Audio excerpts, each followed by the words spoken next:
ótima manhã de terça-feira, meu povo! Estamos aqui no ar com mais um programa Ativamente, essa nossa parceria, né, entre aqui a Educativa e os nossos amigos da saúde mental. Hoje quem está presente com a gente é o nosso amigo Ettore Mazzini, já é de casa, né, psicólogo, nosso amigo aqui, e a nossa convidada dessa manhã, Mariana Leite, também psicóloga. Oi, Ettore, bom dia, você tá joia? Bom dia, Clarinha, bom dia, ouvintes, bom dia, Mariana, né? Hoje Patrícia não está com a gente, eu convidei Mariana para falar um pouquinho com a gente de um tema muito importante aqui, tratando de saúde mental, que é a questão da psicoterapia individual e de grupo e a questão da cura, né? Sim, O que é a cura em psicoterapia? E aí eu refletindo um pouco nesse tema antes de vir para cá, pensando na cura do modelo cura física e o cura médica, cura biomédica, que é diferente do cura psicológica, né? Cura psíquica. Então eu queria começar trazendo essa discussão. Quando a gente fala de curar em psicoterapia que eu falo, né, com psicólogos, profissionais, né, da saúde mental, terapeutas, essa cura é muito diferente de uma cura física. Por exemplo, quando eu tomo um remédio ou faço um procedimento cirúrgico no aspecto físico, eu estou aqui do meu corpo, de uma doença, por exemplo. Então, essa cura é diferente de sarar, né? É diferente de sarar uma ferida, de sarar no sentido físico, né, do nosso corpo. É claro que mente e corpo estão relacionados. Sarar significa estar livre de doença. Curar significa tornar-se inteiro. Olha que frase interessante. Não pensei que agora não. né? Foi a Mariana que me deu uma dica aqui. Então, se curar é diferente de se sarar do sentido médico, físico, né? É claro que uma coisa é uma coisa, outra coisa é outra coisa. O nosso corpo também, a gente já falou sobre isso aqui, né, Clarinha? Se manifesta mal-estar. O mental, o emocional afeta o corpo, isso é fato, né? Muitas doenças psicossomáticas estão aí para mostrar isso. Mas para trazer a discussão e convidar aqui a Mariana para discutir com a gente, eu vou trazer algumas perguntas que vão nortear aqui a nossa conversa hoje. Para começar então o tema, né, a questão da cura em terapia, psicoterapia individual e de grupo. E eu vou trazer, Mariana, uma fala da Anísia da Silveira, que foi uma psicoterapeuta, uma psiquiatra, né, importante aqui no Brasil, nos anos 50, né, do século passado. A Anísia falava uma coisa que tem muito a ver com esse tema. Ela dizia que não se curem além da conta. É uma frase que é muito comum, ela postada nas redes sociais da Anísia. Não se curem além da conta. Gente curada demais é gente chata. Todo mundo tem um pouco de loucura. Vou lhes fazer um pedido. Vivam a imaginação, pois ela é a nossa realidade mais profunda. Felizmente, eu nunca convivi com pessoas muito ajuizadas. Essa frase muito provocativa da Anísia, né? Não se curem demais, não se curem além da conta, toca no assunto que a gente vai se aprofundar aqui hoje, né?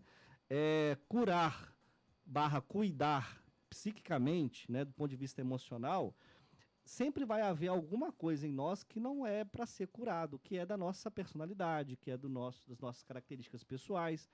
Por exemplo, uma coisa que a gente já falou aqui, ansiedade. Eu quero me livrar da ansiedade. Ninguém se livra, ninguém fica, né, livre de ansiedade, de ser um pouquinho ansioso. Mas é claro que tem certas intensidades de ansiedade que são prejudiciais. Então, eu vou passar a palavra para a Mariana, só algumas perguntas que eu vou colocar para a gente conversar aqui. Primeiro, o que significa cura em psicoterapia? Que é uma palavra para a gente pensar e refletir aqui. As psicoterapias de grupo, e é um tema que nós vamos abordar hoje também, Clarinha. Psicoterapia de grupo e individual tem muita diferença, a estrutura é semelhante, ela é eficaz como a psicoterapia individual. Duração e tratamento do tratamento. O tratamento geralmente tem um processo, né? Não é tão rápido assim. A duração do tratamento em psicoterapia de grupo é diferente da terapia individual, por exemplo. Terapia é um investimento muito caro, mas existem serviços de terapia, psicoterapia individual e de grupo gratuitos aqui em Carangola, no nosso município. Só algumas perguntas aí que já abrem um leque, né, de questões. Então, Mariana, o que você pensa dessa questão da cura? Vamos começar pelo significado do termo aí. Bom dia, Ettore, bom dia, Clarinha. É sempre um prazer estar aqui no nosso Ativamente, né, conversando sobre saúde mental e pensando em cura. Eu entendo, e tudo que eu tenho lido atualmente sobre saúde mental, todos os caminhos levam para uma ideia de que na cura da saúde mental, ela é um caminho, é um movimento em direção à inteireza. Que inteireza que é essa? A inteireza do eu, né, de quem eu sou. Porque quando as minhas partes estão muito fragmentadas, e hoje a gente vive um momento onde tudo é muito fragmentado, né? Especialmente na saúde. Porque quando a gente pensa no conceito de saúde, os nossos médicos clínicos gerais, eles existem, mas a gente está sempre na busca do especialista, né? Sempre se picando, sempre se colocando cada vez mais. A gente busca o neurologista, o oftalmo, o reumatologista, e assim vai em cada as imensas especialidades da medicina, que são importantes, porque elas evoluíram o cuidado com o corpo.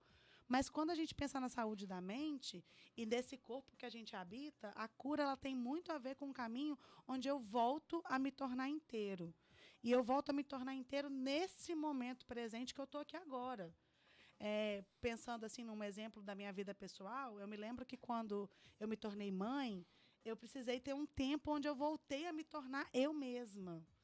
E eu mesma na minha nova versão, porque não existia mais uma Mariana que não fosse mãe. Então, eu precisei buscar esse caminho novo de interesse na versão que eu era atualizada, né? Fazendo uma analogia aí com os smartphones. 2.0. Né? O Android, né? Ou o iOS atualizadinho aí, que envolvia uma Mariana que, sim, tinha mais sinais de alerta, né? Pensando em ansiedade. Afinal, eu tinha um ser humaninho que dependia de mim para poder estar vivo, né? E isso vale para muitas coisas. Clarinha, que se casou não tem muito tempo, né, Clarinha? Não, fresquinha, não tem nem 2 anos. E aí também teve que se tornar inteira na sua nova versão casada, né? Quando a gente se torna psicólogo, né, Héctor? A gente tem que se adaptar a ser psicólogo, porque uma coisa é ser estudante de psicologia, outra coisa é ser psicólogo.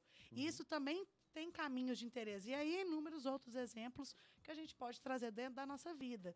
Mas o caminho de cura é um caminho onde eu faço um movimento na direção desse quem eu sou agora. Gosto muito de uma frase que fala assim, ó: a cura é uma direção, não um destino, uma linha no mapa, não um ponto. Ela não é um lugar que eu cheguei, uhul, tô curada. Não, ela é um caminho, cheguei aqui agora, tô curtindo esse meu momento de interesse, mas a vida é cíclica, né? Vão acontecer coisas. E talvez eu vou ter que percorrer um outro caminho de interesse, num outro momento, num outro espaço, numa outra versão minha. Afinal, eu vou atualizando, né? Assim como os celulares vão atualizando, a gente também se atualiza no desenvolver do nosso desenvolvimento, né? No decorrer do nosso desenvolvimento. Sim. E aí pegando um ponto desse que você trouxe, né, do movimento, é um processo, né, essa cura. E aí entra também muitas vezes a necessidade, a busca de psicoterapia. Perfeito. É claro que muitas pessoas se autorrealizam, pegar um termo da teoria humanista, né? A autorrealização, ela é um processo. Pessoas que chegam à maturidade, à velhice, nem todas se autorrealizam totalmente. Como a Mariana falou também, você chega num ponto de realização pessoal, profissional, etc., mas sempre vai haver alguma coisa que vai te mover, te mobilizar para buscar algo além, né? E Sim. você pode estar bem num certo momento, aí vem as contingências, as situações da vida, que desestabilizam também, né, Mariana? E lembrar que faz parte, né? Vamos pensar em eventos que nossa cidade, de vez em quando, acontece. Uma enchente. Toda a nossa cidade, vez ou outra, a gente passa por uma enchente. E essa enchente faz com que a gente tenha também que voltar à inteireza da cidade, né? Sim. E esse movimento de voltar à inteireza, às vezes quem mora no morro não é atingido, mas é atingido indiretamente, porque fica sem água e tudo mais. Então, o tempo todo, a gente está vivendo um caminho onde eu tenho que me resgatar, né? Eu gosto dessa frase aqui que o Garbot Maté fala no livro O Mito do Normal, que fala assim, ó: quando nos curamos, estamos ocupados em resgatar as partes perdidas do nosso eu, não tentando em mudá-las ou melhorá-las. Eu estou tentando fazer um resgate de quem eu sou. E fazendo já o gancho com a psicoterapia, quando que a psicoterapia entra na nossa vida? Quando a gente começa a entender que, poxa, eu não estou me reconhecendo, eu me olho e eu não me vejo, e eu não entendo que essa versão sou eu. E aí, o que eu tenho que fazer? Normalmente, quando as pessoas buscam o processo terapêutico comigo, independente da via, né, tanto pela via do particular quanto pela via do SUS, afinal, nesse momento, eu estou, né, lá dentro do ambulatório do SUS, enquanto psicóloga, eu sempre começo com um caminho de, tá bom, vamos voltar para você um pouquinho? porque a gente se perde da gente, né?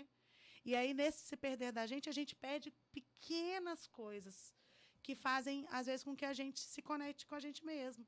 Por exemplo, né? Quando foi a última vez, Clarinha, que você comeu um trem gostoso e conectado, sem comer correndo? Porque, às vezes, até a coisa gostosa você estava comendo, mas você estava comendo correndo. Porque tem 50 mil coisas para fazer e tem muita coisa para pouco tempo.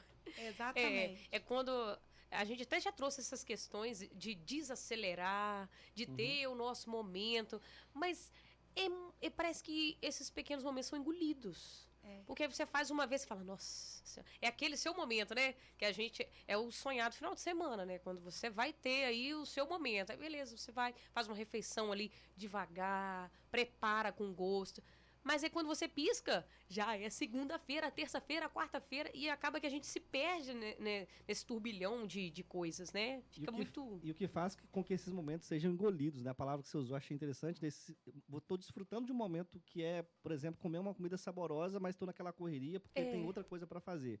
Mas o que faz com que você seja engolida por algo? É a preocupação, é a ansiedade, é o que você vai fazer logo em seguida? Que tem a ver com a questão da sobrevivência, né? Muitas vezes a gente ativa o modo sobrevivência e não o modo viver. E o modo sobreviver envolve trabalhar, ganhar dinheiro, pagar as contas, ter preocupação se as coisas vão estar pagas ou não, se eu vou ter o que comer ou não. E quando a gente ativa esse modo sobreviver, fica difícil também estar inteiro, né? E aí chega a questão que você falou do final de semana. Às vezes eu passo tanto tempo sobrevivendo que eu não consigo voltar para o modo viver. E esse é um ponto também que a gente resgata num processo terapêutico. Porque a gente começa a identificar, né? Pô, peraí, liguei aqui o modo sobrevivência. Mas agora será que eu posso dar uma relaxadinha? E eu entendo que tem pessoas que às vezes estão vivendo momentos que não dá para desativar o modo sobrevivência. E a gente também tem que entender, né? E não cobrar dessa pessoa.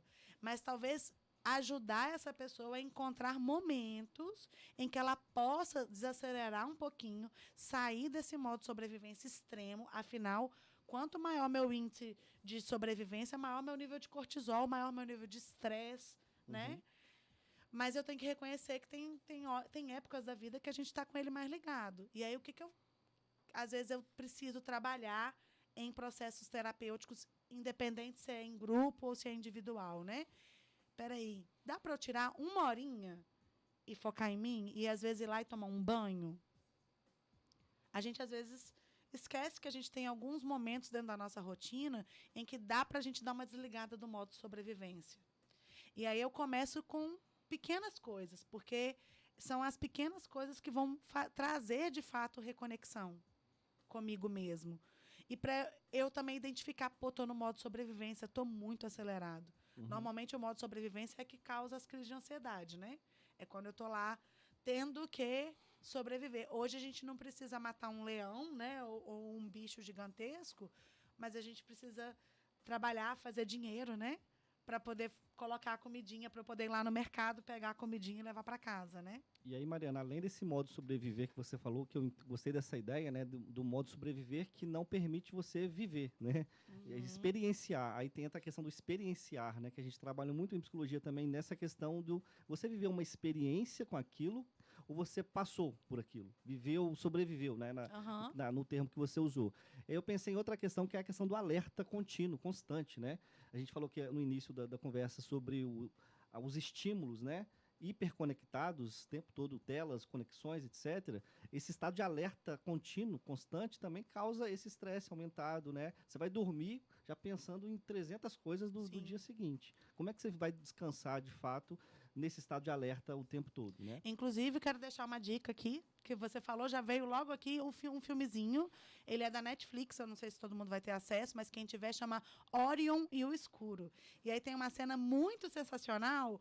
Muito bacana esse filme. Mas agora eu vou ver de uma outra forma também. Tem uma cena sensacional que é da insônia, né? E a insônia, ela vai lá e fala exatamente as suas maiores preocupações e te faz despertar e voltar para o modo de sobrevivência. Esse filme é um filme maravilhoso para trabalhar a psicoeducação, tanto nossa, dos nós adultos, né, quanto das nossas crianças, sobre o quanto é importante a gente aprender a lidar com os nossos medos e com as diferenças, né? Porque o escuro tem seu valor, que no caso é o escuro é a noite, né? Mas o dia também tem seu valor. E ele trabalha todas essas questões, o quanto é bom a gente ter bons sonhos, o quanto é importante a gente entrar no processo do silêncio. Esse filme é lindo e eu deixo essa dica aí para trabalhar e trazer esses questionamentos, né?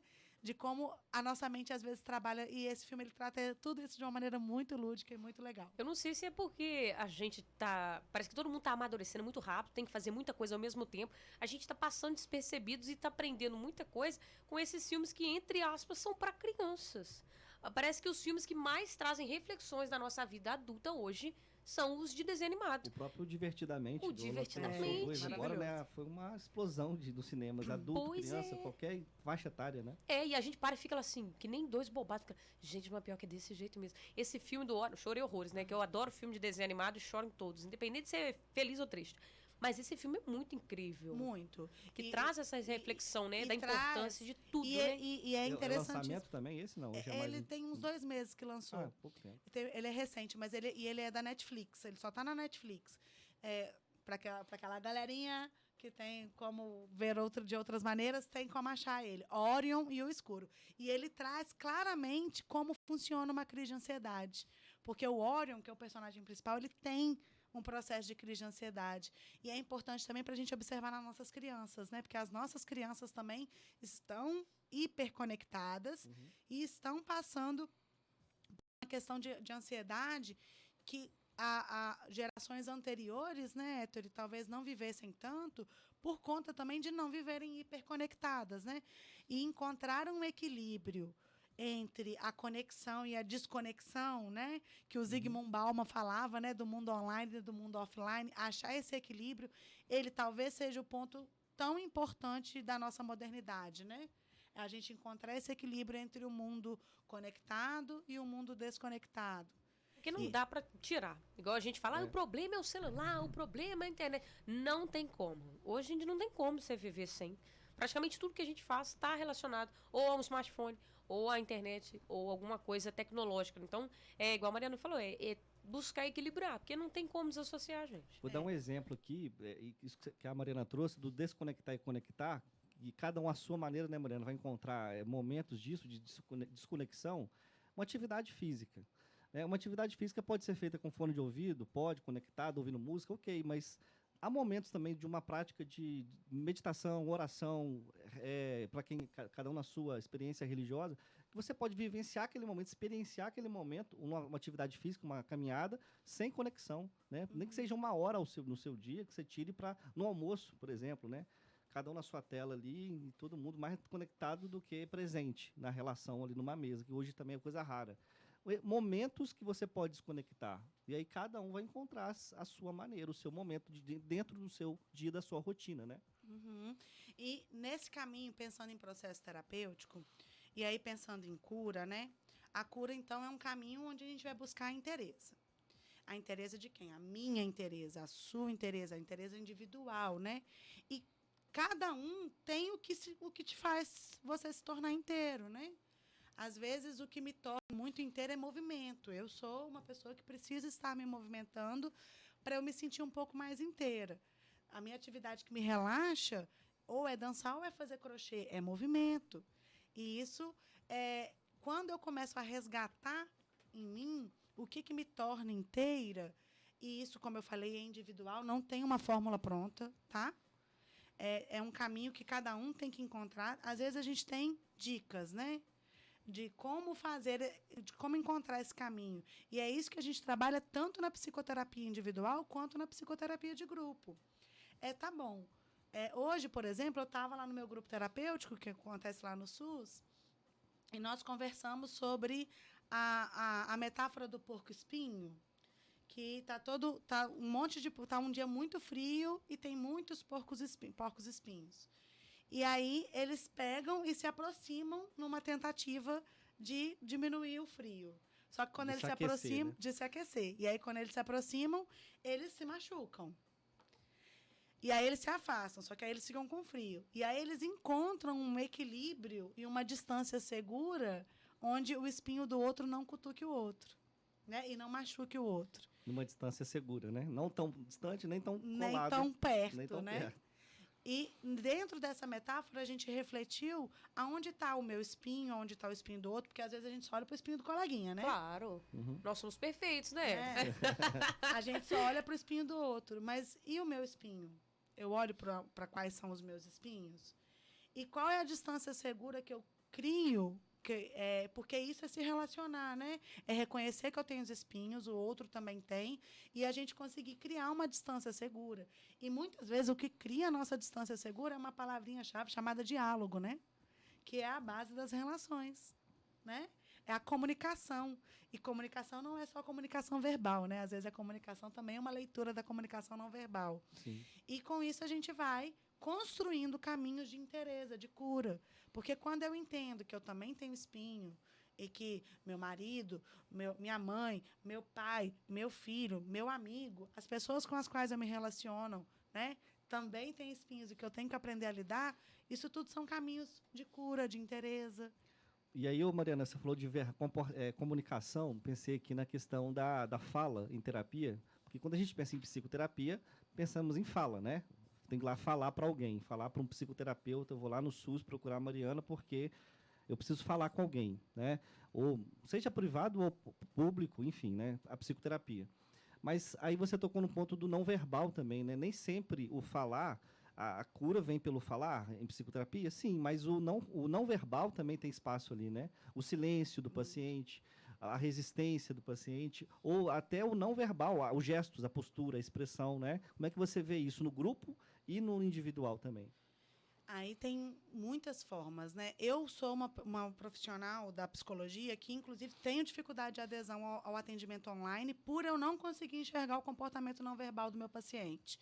Porque no atendimento online a gente fica muito fechado a selfie, né? Ao quadradinho, assim, no máximo até a cintura a gente vê, né? Você não vê se a pessoa tá mexendo a perna aqui. Exatamente. Como é que tá sendo a mão? E aí, assim, a gente faz aquela leiturinha também, né? Dá para ver quando o paciente chega mais animado, quando ele está mais desanimado.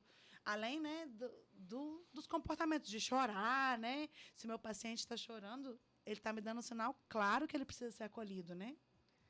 E quando a gente chora, a gente está precisando primeiro, de aliviar o nosso aparelho psíquico, né?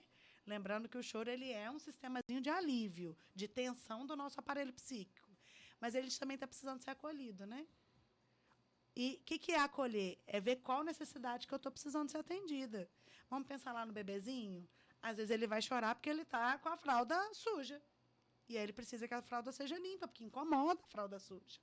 Às vezes ele está com fome, né? E aí, à medida que a gente vai crescendo, qual a necessidade que eu estou tendo? Será que eu estou sendo vista? Será que eu estou sendo acolhida? Será que lá nas minhas relações, as minhas relações estão me dando acolhimento? Legal você fala do bebê, que o bebê não fala ainda, mas ele fala de outra forma. A mãe tem que fazer o quê? Interpretar. Isso é choro de quê? Exato. É o que E à medida que a gente vai convivendo, muito, a gente né? sabe, né? Você Isso é choro de cólica. Você sabe disso, né? Que choro interpreta qual que é a necessidade, a demanda do bebê. Né? Exatamente. Mas o que acontece? À medida que a gente vai ficando adulto, uma das coisas que vai acontecendo é que a gente vai reprimindo, especialmente o choro, né? O que é muito falado pra gente? Engole o choro, não chora agora, chora não, caiu, ê! Chora não, chora não, Chora pulou. não, chora não, chora não. Passou, Sarou. Pulou. Pulou, né? E com isso a gente vai aprendendo. Pior é menino não chora, né? Essa fala. Nossa, Homem, mãe. menino não chora. Menino Pode, tem menino não. essa coisa de homem não, né? Homem não chora, né? Menino não chora e mulher não pode ter expressão de raiva, né? Uma mulher que expressa raiva, ela é rapidamente repreendida e rapidamente ela fala descontrolada, louca, né? Tem que ser sempre aqui, ó, serena, né? É. Sorriso, calma. Sorriso e Não tal. sei. E com isso a gente vai tendo construções sociais, né? Que são reforçadas e que vão falando com a gente, reprime, não expressa, né? Vamos expressar só emoções que a gente chama de emoções positivas, né? Que é alegria, bem-estar, né? E com isso a gente vai começando a reprimir, às vezes, coisas que a gente precisava colocar para fora. Porque são tensões que estão dentro da gente. Se a gente vive uma experiência difícil, tem um livrozinho que eu adoro, que chama O Cérebro da Criança. Aí tem várias versões, também tem O Cérebro do Adolescente.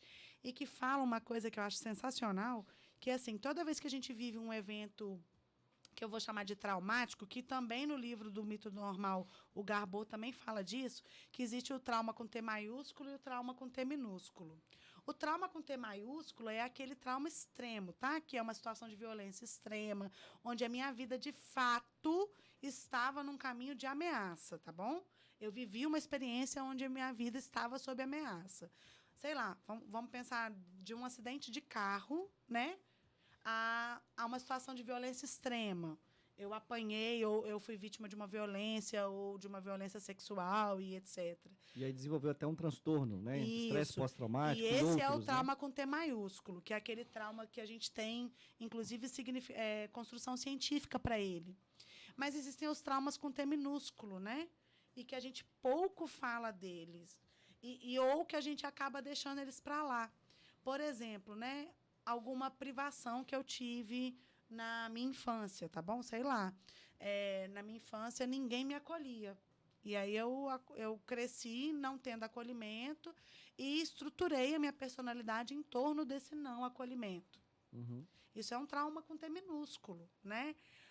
Ou na minha infância, eu não era validada de maneira nenhuma, ou na minha adolescência, isso também vale para a vida adulta, né? Que são aquelas pequenas coisas que vão acontecendo e que vão gerando tensão no meu aparelho psíquico e que aquilo vai me marcando, né?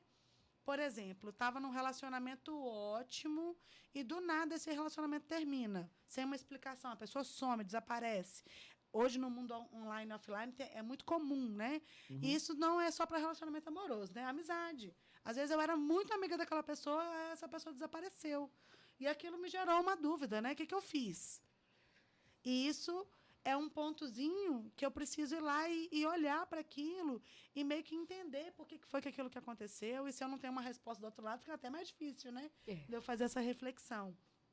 E o caminho de cura é um caminho onde eu me abro para a minha história e aceito todos os pedacinhos dessa minha história.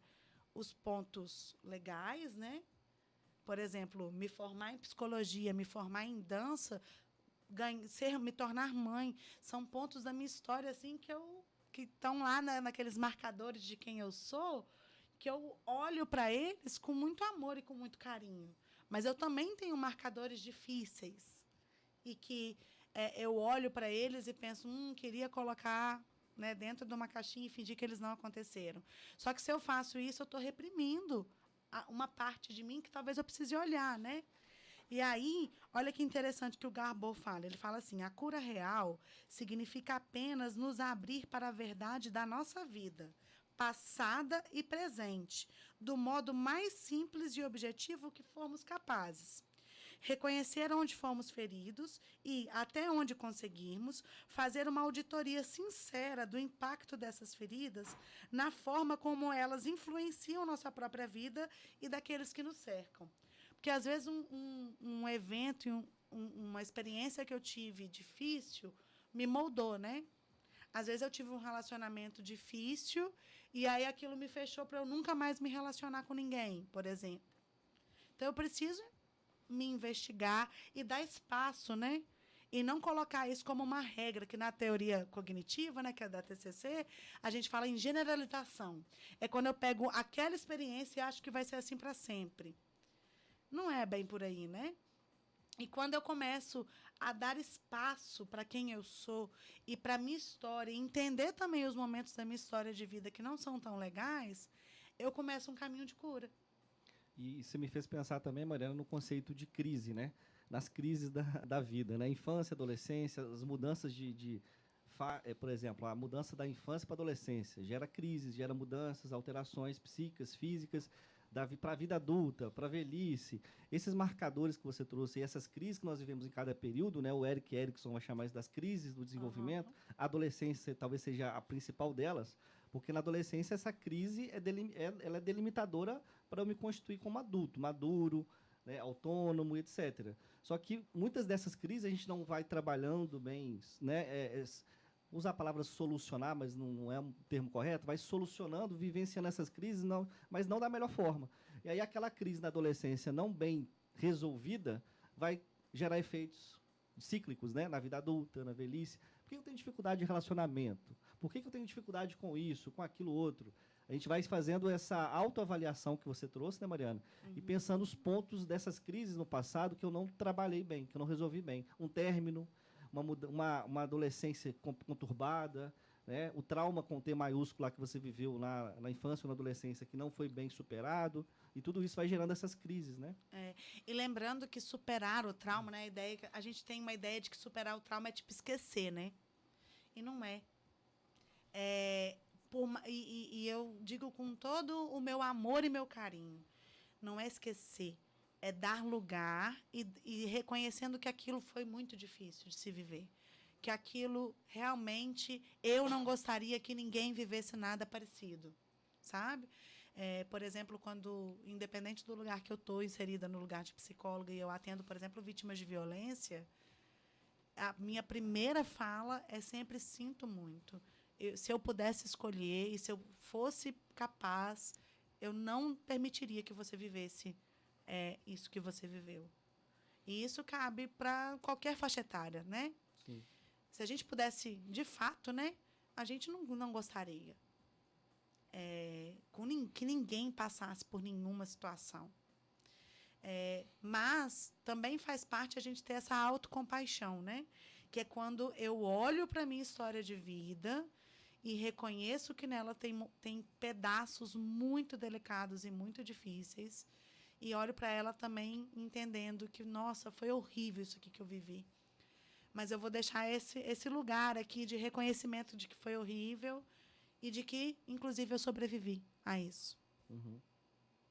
Sim. É pesado, é difícil, e isso também cura, tá? Um dos caminhos de cura também é reconhecer o meu próprio sofrimento. E não só o meu próprio sofrimento, também reconhecer o sofrimento do mundo. Não tem cura se eu também não olho para o outro, né? O caminho de cura também passa por olhar para mim, mas também passa por eu olhar para o outro. E muitas curas também acontecem quando eu reconheço que o outro também passou por aquilo junto comigo. Tem uma frasezinha que eu falo muito com os meus adolescentes, que é assim, o seu pai também está aprendendo a ser pai com você, né? Que a gente não pode também ficar, né, num processo de querer que eles sejam tudo, porque muita coisa a gente também está aprendendo sendo, né? Tem uma frasezinha de Instagram que eu também, às vezes, falo dela, que é assim, os nossos pais estavam aprendendo com a gente a ser pais, e a gente estava aprendendo a ser filho. E eles fizeram o melhor que puderam pela gente. Até dentro do pior contexto, era o que eles poderiam fazer. E aí, o que é se tornar adulto e acionar o caminho de cura dentro do lugar do adulto, né? É quando eu começo a me oferecer aquilo que eu precisava, né? E eu paro de esperar que venha de fora algo que eu preciso. O adulto saudável é aquele adulto que reconhece o que precisa e oferece para ele mesmo. Por exemplo, né? Preciso dormir. Então, o adulto saudável, ele reconhece, por exemplo, que hoje à noite eu vou deitar mais cedo, eu vou largar as telas mais cedo, porque eu preciso dormir, porque esse sono está me fazendo falta. Eu preciso me alimentar melhor. Isso também faz parte da decisão do adulto saudável, né? E muitas vezes a pessoa se sabota também, né? Ela percebe que o que faz mal é isso, aquilo, outro. Você falou, tô dormindo tarde, tem que acordar às 5 da manhã, mas eu não... O que está te levando a dormir tão tarde assim? É insônia mesmo? É uma insônia que precisa de, às vezes, até de uma intervenção farmacológica, médica, um remédio? Alguns casos, né? Nem todos. Mas, às vezes, se sabota por quê? Porque você percebe, identifica o que te faz mal, o que te causa mal-estar, mas você repete, reproduz. E aí, em psicanálise, a gente vai trabalhar muito com essa ideia de uma compulsão à repetição. Nós temos uma força, tanto...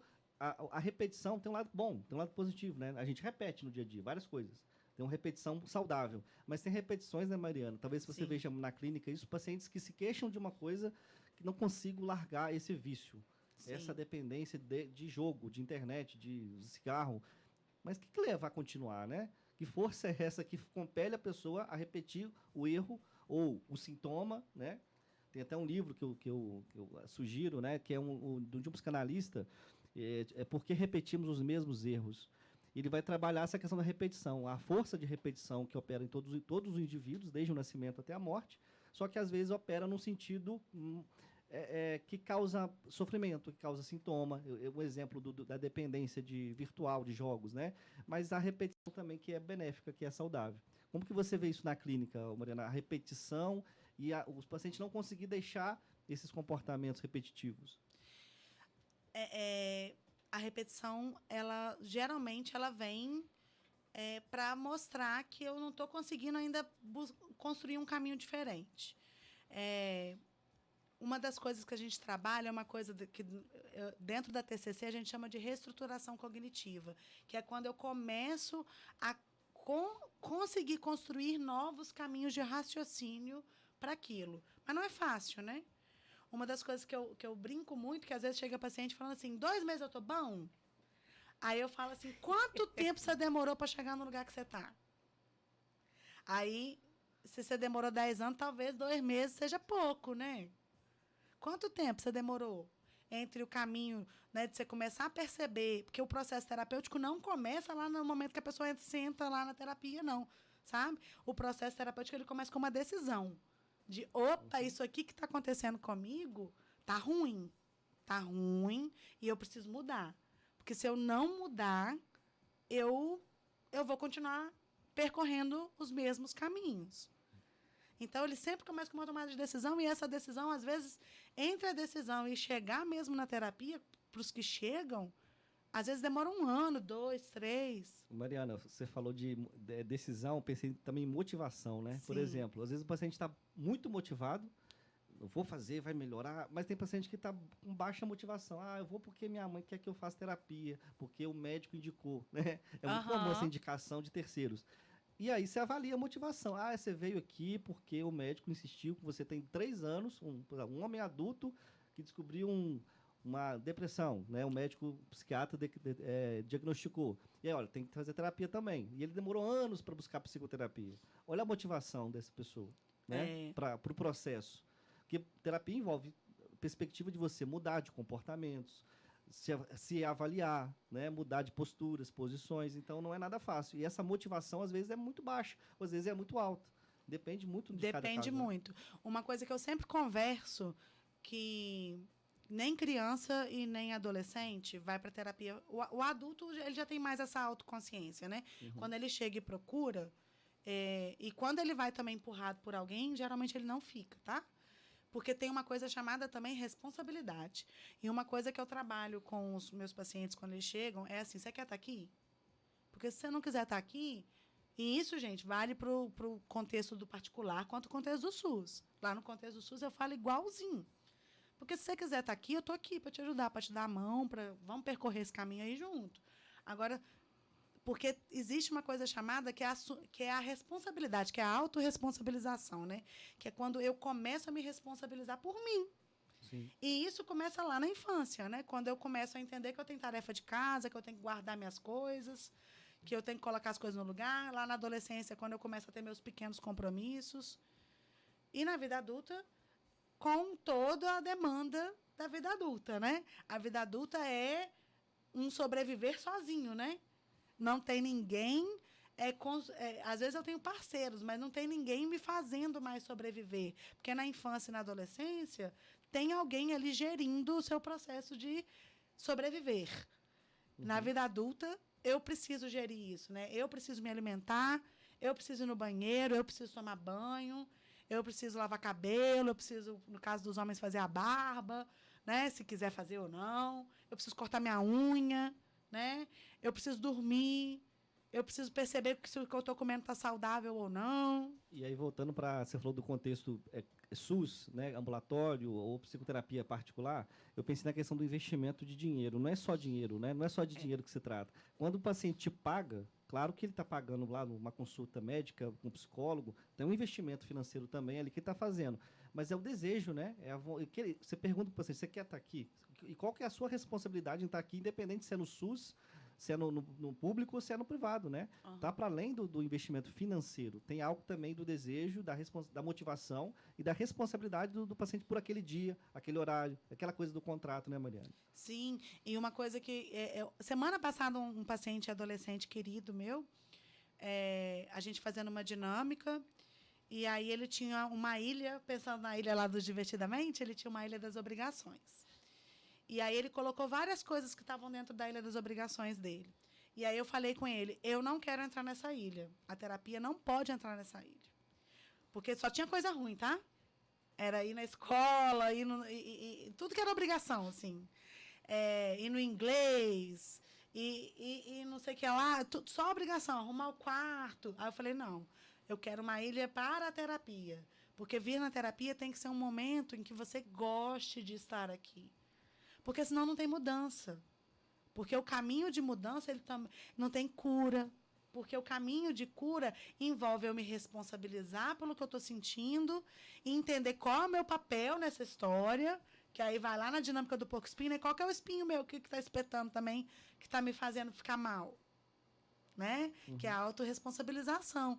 E quando eu começo a me responsabilizar pelo meu processo terapêutico e pelo meu processo de melhora, aí a gente começa a construir caminhos de cura.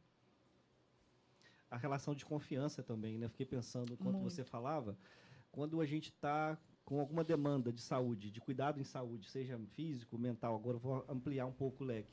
Você vai no profissional e confia que aquele profissional tem algo a fazer por você. Sei lá, eu estou com uma dor de dente, eu confio que o dentista vai fazer algo que vai aliviar. Fazendo uma analogia aqui, né, claro, cada coisa é uma coisa, mas na terapia você confia, o paciente confia que o psicólogo, o psicoterapeuta vai ter ferramentas, estratégias para ajudar. Então entra num ponto também que é o vínculo de confiança. O vínculo, né? A gente fala muito de vínculo em terapia, né? Vínculo, aliança terapêutica, cada abordagem vai usar um termo, né? O que é esse vínculo, Mariana? Assim, ele se forma na primeira sessão com o paciente, leva um tempo? Como que é isso? Como que você percebe isso? Eu costumo brincar que eu sempre pergunto assim, você foi com a minha cara? Porque, claro, o vínculo ele é construído. Mas aquela coisa de você se sentir confortável com o seu psicólogo ou sua psicóloga é meio que você sente já logo no primeiro momento. E isso é uma coisa que eu falo com todos os meus pacientes. Se você não se sentiu confortável comigo, busca outro profissional. Tá tudo bem? Sabe? Eu não sou um alecrim dourado que nasceu no campo sem ser semeado. E para que eu consiga te ajudar, porque vai ter dia que a terapia vai ser ruim. Vai ter dia que eu vou encostar em coisas que você nem quer que eu encoste. Vai frustrar um pouquinho o paciente. Vou frustrar. Muitas vezes, né? Eu ontem, tá, Hétero? Como é que as coisas estão conectadas, tá? Ontem eu estava gravando um conteúdo para jogar lá no Instagram e eu falei de terapia custa caro. E falei do custo, que não é o custo financeiro da terapia, que é esse custo de assumir o processo terapêutico. De assumir as tomadas de decisões que a gente tem que começar a assumir. Vamos pensar lá num adolescente. O adolescente está tendo um monte de conflito dentro de casa. E uma das coisas que eu trabalho lá na terapia do adolescente, independente de onde eu estou, tá, gente? No SUS ou lá no particular, eu sou a mesma pessoa, tá? O que diferencia, às vezes, é as ferramentas que eu tenho em cada um desses ambientes. Mas o ser humano, Mariana, psicólogo que está lá acolhendo outro ser humano, é o mesmo. Eu costumo falar assim, tá bom, e qual que é a sua responsabilidade, com o adolescente, qual que é a sua responsabilidade nessa confusão aí que você está se colocando? Essa falta de direito aí que você está perdendo, qual que é o seu nível de responsabilidade nesse direito que você perdeu, nesse castigo que você tomou? Né? E isso eu sou mãe e isso eu também oriento na psicoterapia infantil. Ontem mesmo, meu filho passou totalmente do limite e está sem alguns direitos. E aí, na hora que eu estava indo com ele para a escola conversando, eu falei, tá bom, o que você entendeu de tudo que aconteceu hoje de manhã com você? Aí ele foi falando tudo que ele tinha entendido. Eu falei, você entendeu então porque você está sem direito disso, disso, disso? E aí o direito, óbvio, é de celular, né, gente? Claro, né? Ficou sem, com o uso do celular mais restrito. Do joguinho, né? O celular que antes estava um pouco mais liberado, agora ficou mais restrito, ficou sem direito a uns brinquedos favoritos, porque ultrapassou o limite, desrespeitou os avós. Aí eu sentei e estabelecemos juntos, eu e os avós, quais que seriam os direitos, e com ele entendendo. Porque, sim, na vida adulta também é assim, né? Se você faltar ao trabalho hoje, Clarinha, sem uma justificativa qualquer, vai acontecer alguma coisa com você, não vai? Vou tomar uma penalidade aqui, ó. Não é? Ou no bolso, ou na cabeça. Mas Né? vão ouvir alguma coisa. Vai. Alguma coisa vai acontecer, né?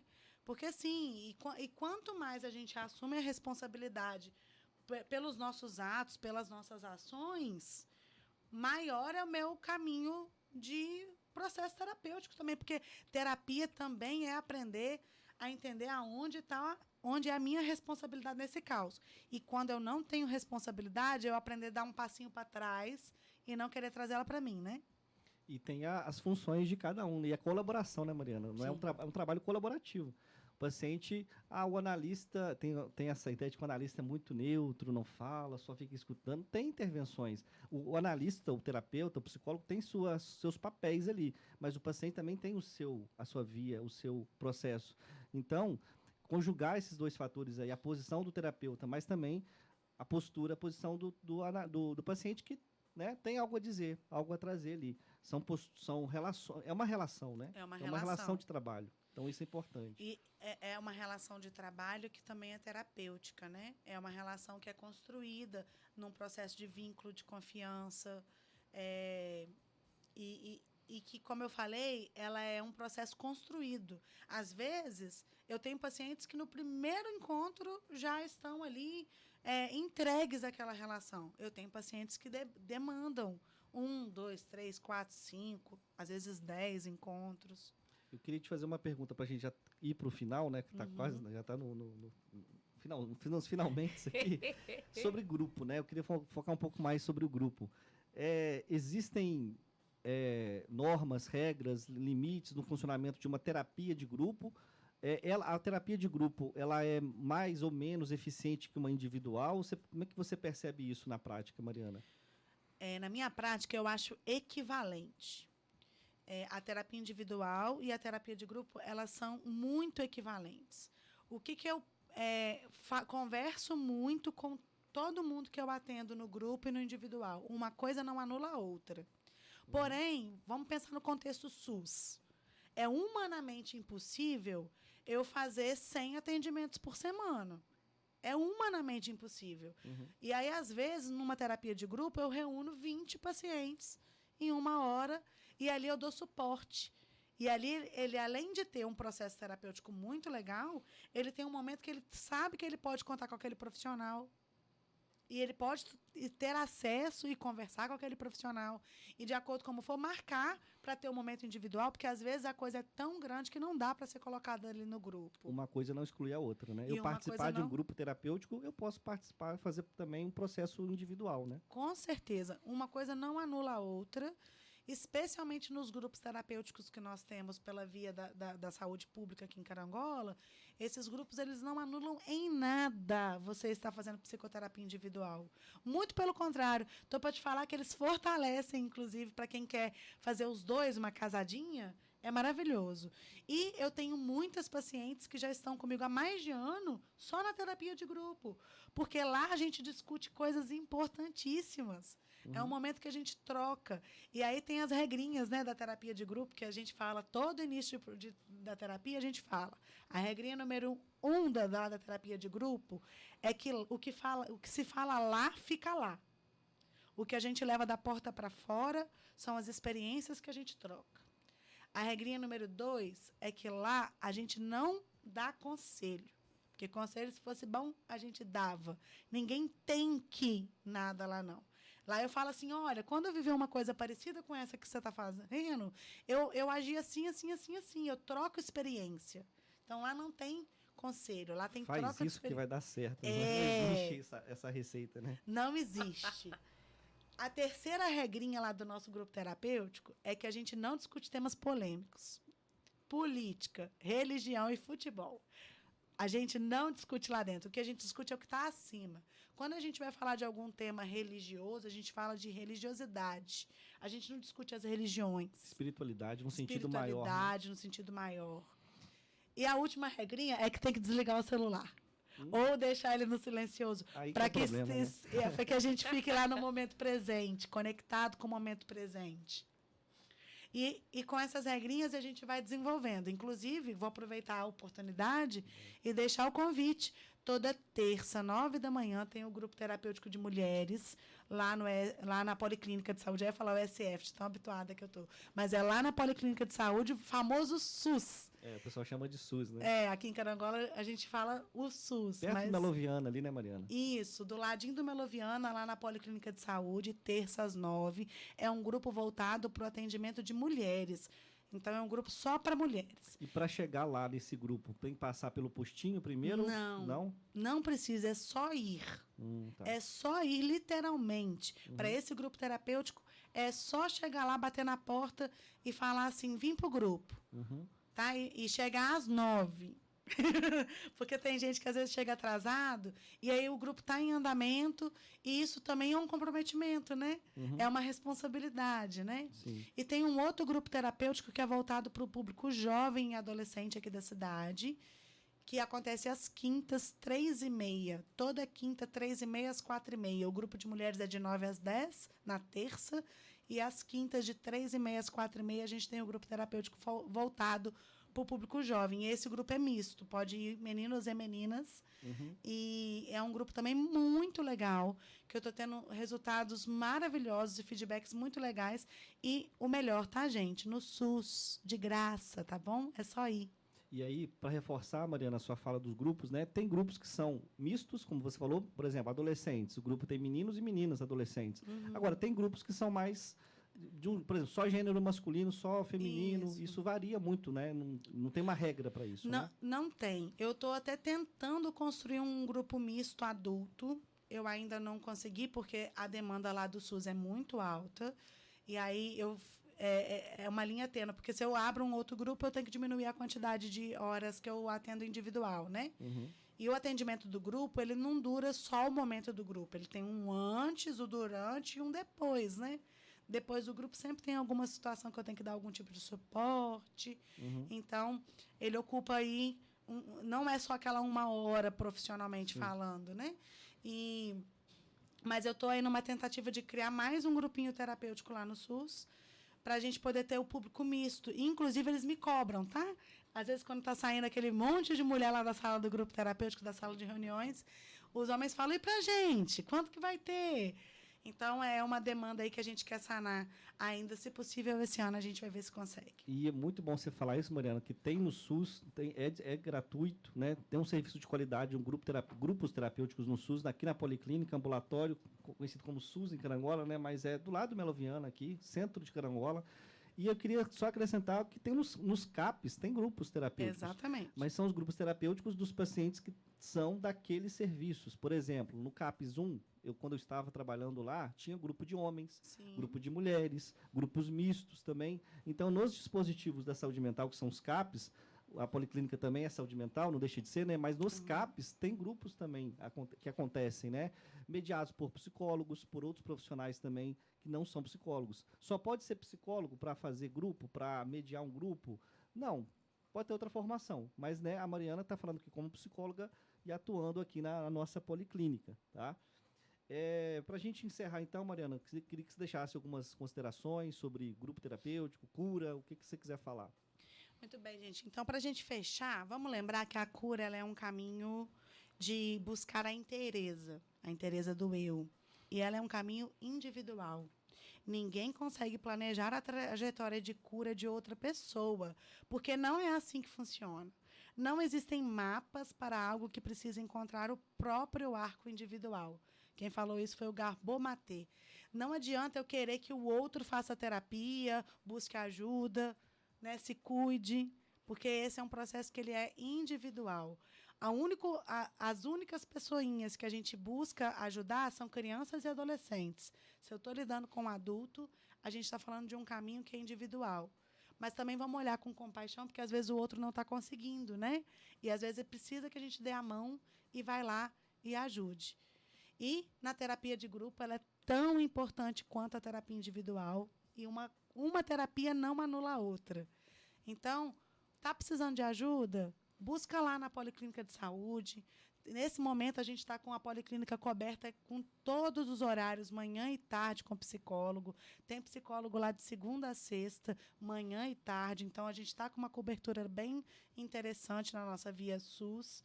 E se você também tem condição e quer fazer processo terapêutico pela via do particular, busca. Nós temos ótimos profissionais da psicologia clínica aqui na nossa cidade também, que estão aptos para poder te acolher. Isso aí, né? Buscar o cuidado físico, mental, né? Biopsicossocial, que a gente tanto fala aqui no programa também, né? Que é esse cuidado integral. E terminando só com esse termo que ela usou, que eu gostei muito, que é buscar essa inteireza, né? Quando a gente fala de saúde, saúde é um conceito amplo. É biológico, é físico, é mental, é espiritual, tudo isso conjugado na nossa ideia de saúde segundo a OMS, né? Então, para a gente fechar, eu queria deixar essa fala sobre cura como cuidado, né? Não vou me livrar totalmente da dor psíquica, emocional, mas buscar cuidar dessa dor, né? E levá-la, se for necessário, para um profissional qualificado de saúde mental, psicólogos, psicoterapeutas, psiquiatras, né? E reforçando só para fechar a parte do SUS. Temos serviços, né, no SUS de grupos terapêuticos, terapia individual, com psicólogos, com a cobertura de segunda a sexta, de manhã e de tarde. Para quem não puder, né, investir, pagar no particular, temos também essa disponibilidade no SUS. Se a gente pudesse, ficava aqui conversando o dia inteiro, né? Eu tô aqui, gente, aí começava um assunto, aí o assunto ia e do nada o Hétero olhava o celular ali, eu olhava na hora aqui, aí ele puxava do assunto, se puder, aqui a gente fica o dia inteiro, né? A gente vai, né? A gente vai. A gente gosta. Nós gostamos de papear, gostamos de falar de saúde mental, então a gente agradece mais uma vez a participação do nosso amigo Hétero Mazini, já é de casa aqui no nosso programa Ativamente, e hoje a participação especial da psicóloga também, Mariana Leite. Um beijo, obrigada. Volta mais vezes? Volto, só me chamar. Tem mais um microfone. Chama que eu venho. Né? Tem mais um microfone aí, junto você, Patrícia, o Hétero, vai dar bom demais. Você, ouvinte querido, obrigada pela sua sintonia e participação.